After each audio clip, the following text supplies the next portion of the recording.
පෙරුවන් සරණයි පින්වත් දරුවනි මම මේ රත්නමාලා ගාථා තුන සත් ගායනා කරනවා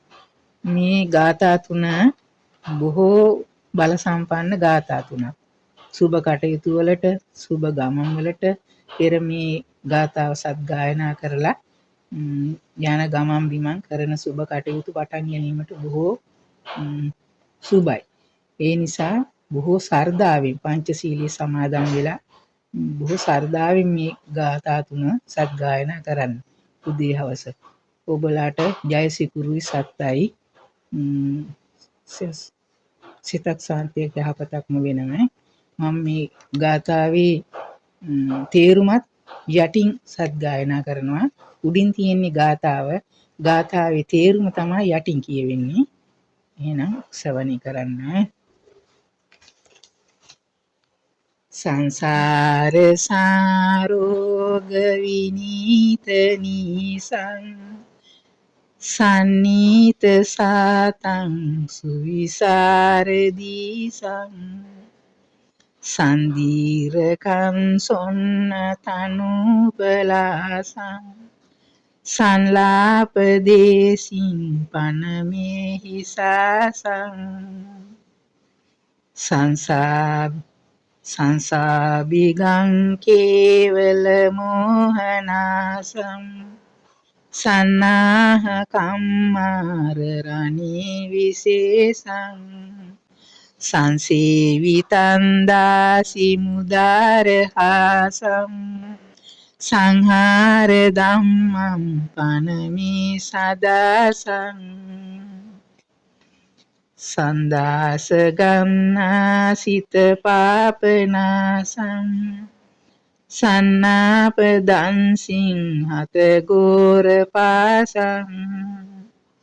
සම්පාරගාමින් සුචිසාර වාසං සංවාර සංගම් පනමේ රසාසං මේ මුල් ගාථා තුන තමයි මේ සත් ගායනා කරේ ඒකේ තේරුම තමයි දැන් සත් ගායනා කරන්නේ අර ගාථා තුන සත් ගායනා කරලා මේ තේරුමත් සත් ගායනා කරන්නත් හොඳයි ඒත් නැතත් මේකේ තේරුම හරි Taman දන්නවා මේ අහවල් දේ අහවල් තේරුම කියලා බොහෝ බලගත්ු ගාථා තුනක් මේක මේ හරි ශ්‍රද්ධාවෙන් සත් ගායනා කරන්න සසර සැඩ පහර නවතා නිවන් වැද පැතිර නැනැති දිරිමත් රන් පතක් ලෙද නිතර දින තුන් සඳහම් දෙසන ලද වැතිර වඳිමි මගේ සම්බුදු මහිමි සඳ සැකතැන් දුරු කරන එලෙසින් මොහොනසන යුදැදුම් ලෙසින් මර යුදයෙහි දිවි රකින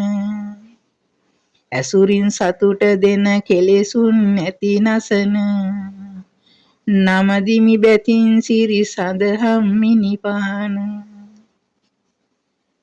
සංඝ සැප දෙන නැසිය යුතු පව් සැම නසන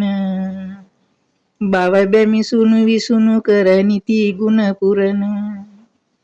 අත්සැප දමා පරතෙර වෙත නෙත යොමන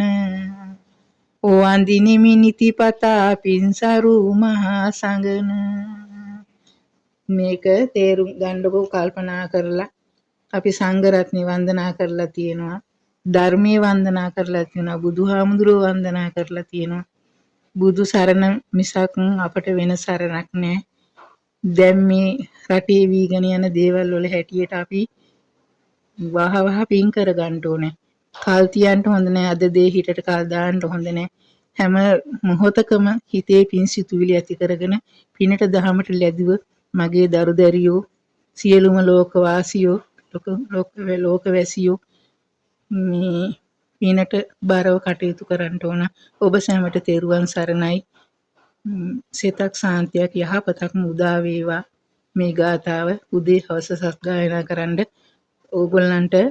මේකේ පිහිට මේ নিরතුරුවම ලැබෙයි සාදු සාදු සාදු